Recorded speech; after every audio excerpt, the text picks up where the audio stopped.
মৌমাছির চাক থেকে যেভাবে মধু সংগ্রহ করা হয়, আজকে ভিডিওটি সম্পূর্ণ দেখুন, বুঝতে পারবেন মানুষের জীবনের কতটা রিস্ক থাকে। দেখুন সবচেয়ে খাঁটি মধু। তো হ্যালো বন্ধুরা, কেমন আছো তোমরা? আশা করছি সবাই ভালো আছো। কি হচ্ছে এখন? এটা মধু ভাঙার জন্য, মানে আগে দেখে নিয়েছো অবশ্যই, দেখতে পাচ্ছ। কিন্তু এখন কিন্তু মানে এগুলো আগে কেটে নিচ্ছে, মানে খেজুরের ডাল লাগবে। এগুলো কাটার পর এবার আমরা চলে যাব গাছের দিকে, মৌচাক ভাঙা হবে। আমার তো এটা বেঁধে দিয়েছে পিন্টুদা, শাটার সিস্টেম, তাই তো? এটা শাটার, এই তো বেঁধে দিলাম আমার এরকমভাবে করে। দেওয়ার পর আতঙ্কবাদী ভাব করে দিয়েছে পিন্টুদা, যেহেতু যে সময় মাছি উড়ে আসবে সেই সময় না লাগতে পারে, যার কারণে এটা বন্ধ করে দেবো। পিন্টুদা কটা ডাল লাগে এখানে? 4-5টা ডাল হলে হয়ে যায়, তাই না? হ্যাঁ। এই ছোট ছোট করে কাটার পরে এর সাথে কি খড় দিতে হবে, তাই তো? খড় দিয়ে মানে যাতে ধোঁয়াটা ওঠে, ধোঁয়া দিতে হবে, তাই তো?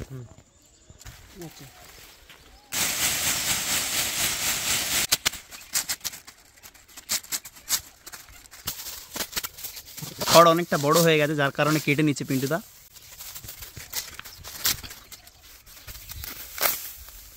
দড়ি পাকানো চলছে, তাই তো?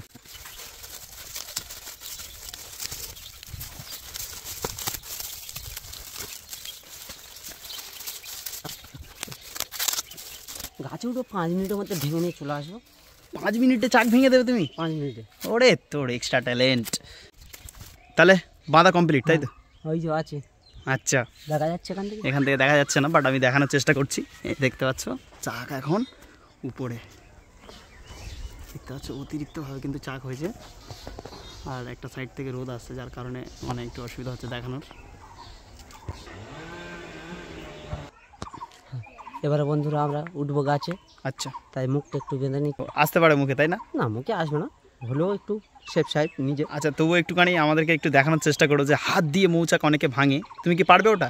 ওটা আমি পারি, তবে বিদ্যেটা আমার মুখস্থ করা নেই। আচ্ছা, মানে আচ্ছা, রিস্ক নেওয়ার দরকার নেই, যেটুকু পারবে সেটুকু করে দেখাও, অতটা রিস্কের দরকার নেই। কেননা মানে যে শরীরটা আছে, এই শরীর দেখতে পাচ্ছ পিন্টুদার, এটা কিছুক্ষণ পরে ফুলতে পারে, মানে এটা হতে পারে, ঠিক আছে?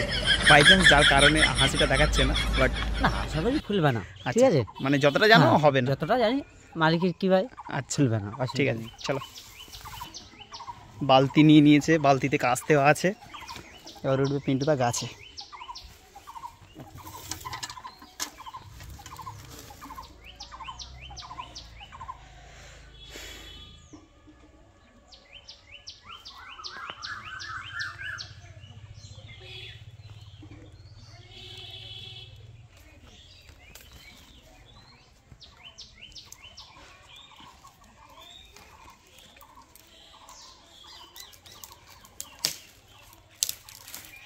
এবার আমি নিজের মুখটা ঢেকে নিলাম, ঠিক আছে, হালকা করে একটুখানি দেখার মতো করে নিলাম।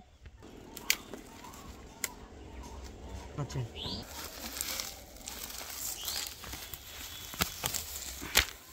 তুমি দড়ি আনোনি? না, দড়িটা আমার বাড়ি থেকে নিয়ে আসা হয়নি।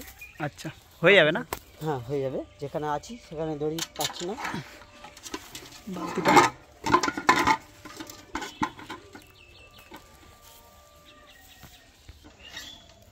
এবার আগুন দিচ্ছে পিন্টুদা, ওপরে দেখতে পাচ্ছ অলরেডি চাকের কাছাকাছি কিন্তু পিন্টুদা চলে গেছে। খেজুরের পাতার সাথে খড় দেওয়ার কারণ হচ্ছে যেহেতু বেশি ধোঁয়া হবে, ঠিক আছে, যার কারণে কিন্তু পিন্টুদা এই প্লান্টটা ফেঁদেছে, আর এই প্লান্টটাই কিন্তু কাজে লেগে যাবে। আজকে দেখতে পাচ্ছ কত কাছাকাছি, মৌচাকের কতটা কাছাকাছি আছে পিন্টুদা, সামনের দিকে কিন্তু এগিয়ে যাচ্ছে। কতটা রিস্কের প্রতি কিন্তু পিন্টুদা এই জায়গায় দাঁড়িয়ে আছে, তোমরা সিরিয়াসলি বুঝতে পারছো। ধীরে সুস্থে করে মৌমাছির চাক কিন্তু ফাঁকা হচ্ছে, আর মৌচাকগুলো কিন্তু ধীরে ধীরে চলে যাচ্ছে। আর আমি এখানে নির্স্থিরভাবে দাঁড়িয়ে থাকতে বলেছে পিন্টুদা, যে এখান থেকে নড়বি না। আমি এখান থেকে তো নড়ছিই না, পিন্টুদা নড়ছি না, কিন্তু কথা বলিস না, চুপচাপ দাঁড়া। আমি স্থিরভাবে দাঁড়িয়ে আছি।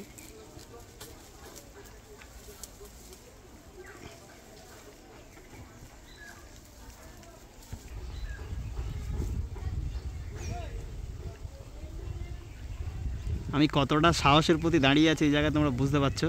আর এদিকে পিন্টুদা করছে।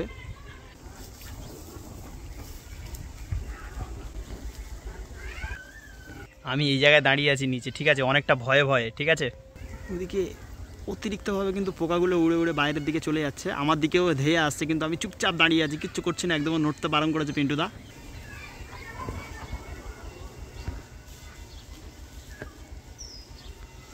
কতটা রিস্ক বুঝতে পারছো। আর খাঁটি মধুর জন্য যোগাযোগ করতে পারো কিন্তু ডিরেক্টলি পিন্টুদার সাথে।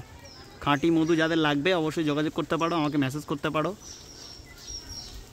আগের তুলনায় অনেকটা চাক কিন্তু আসতে শুরু করে দিয়েছে, পরিষ্কার হয়ে গেছে কিন্তু চাক। ওই দেখো পিন্টুদা কিন্তু হাত দিয়ে, দেখতে পাচ্ছ পুরো লাইভ হাত দিয়ে কিন্তু মৌমাছি ওখান থেকে সরিয়ে ফেলছে পিন্টুদা।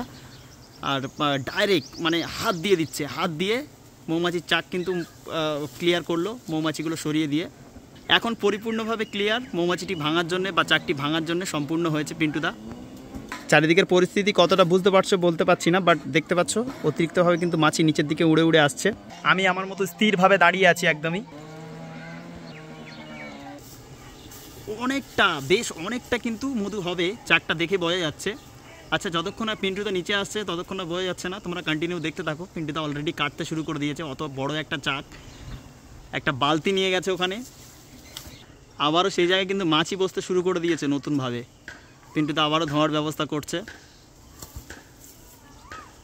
কতটা কষ্ট করতে হয় দেখুন। আজকে মানুষ তো মধু টাকা দিয়েই কিনে নেয়, বাট কতটা কষ্ট করতে হয়। আর অনেকজন পায় না, খাঁটি মধু কিন্তু সহজে কেউ পায় না। দেখো তরলভাবে কিন্তু কাস্তে দিয়ে কাটতে শুরু করে দিয়েছে। মধু টোপে টোপে পড়ছে নিচের দিকে, দেখানোর চেষ্টা করব আমি যথারীতি। মধু কিন্তু নিচের দিকে টোপে টোপে পড়ছে। আমার একটা পিচ পড়ে গেছে ওখান থেকে। পিন্টুদা একটু সাবধানতা বজায় রাখো, ওটা কিন্তু মধু পড়ে গেছে। দেখতে হচ্ছে পিচ পিচ করছে, মানে প্রত্যেকটা একটা একটা ছোটো ছোটো পিচ পিচ করে কেটে নেওয়া হচ্ছে ওখান থেকে ডাইরেক্ট মধু। এটা এখানে ফেলে দিয়েছে যেহেতু আবার ও নেমে আসছে নিচের দিকে। কি হয়েছে? কষ্ট তো হবে, অবশ্যই কষ্ট হবে, কেন হবে না। এত কষ্ট করে কতটা উঁচু আর কতটা ফ্যাগড়ার মাঝখান থেকে উঠছে দেখতে পাচ্ছ। এই হলো গাছ, আর এই গাছের এখান থেকে কিন্তু সেই উপরে সাইডে, তারপর ওখানে আছে চাক। অবশ্যই আমি ধরে নেব, কেন ধরবো না। এই দেখো পুরো খাঁটি মধু একদম, দেখতে পাচ্ছ খাঁটি মধু। এক্ষুনি এই মাত্র কিন্তু পাড়া হলো। এই দেখো একদম খাঁটি মধু, দেখাই একটু। এই দেখো খাঁটি মধু একদম। এখনো পর্যন্ত বেশ কিছুটা উপরে রয়ে গেছে, সেটি ছেড়ে দিয়ে এলো পিন্টুদা। পিন্টুদা মধুটা রেখে দিয়ে এলে বাদ বাকি ওই তো অল্প একটু আছে, বাচ্চাটা খাবে বলে ওই জন্য রেখে এসেছি। মানে ওই মৌমাছির বাচ্চাটা ওগুলোকে খাবে ফের, তাই তো? যার কারণে রেখে দিয়ে এসছে। মানে দয়া মায়া তোমার মনেও আছে? অবশ্যই, আমারও বাচ্চা কাচ্চা। আচ্ছা, অবশ্যই অবশ্যই। দেখতে পাচ্ছ কিন্তু এদিকে অল্পটুকু সংগ্রহ করেছে। কতটা হবে তবু আনুমানিক? কতটা হবে আনুমানিক? 4 কেজি। 4 কেজির কাছাকাছি কিন্তু মধু ভেঙে নিয়ে চলে এলো পিন্টুদা। তো আজকে ভিডিও এই পর্যন্ত, দেখা হচ্ছে নেক্সট টাইম নেক্সট নতুন আরেকটা ভিডিওতে। সাবস্ক্রাইব করে রাখো, আর ফেসবুক থেকে দেখলে অবশ্যই ফলো করবে।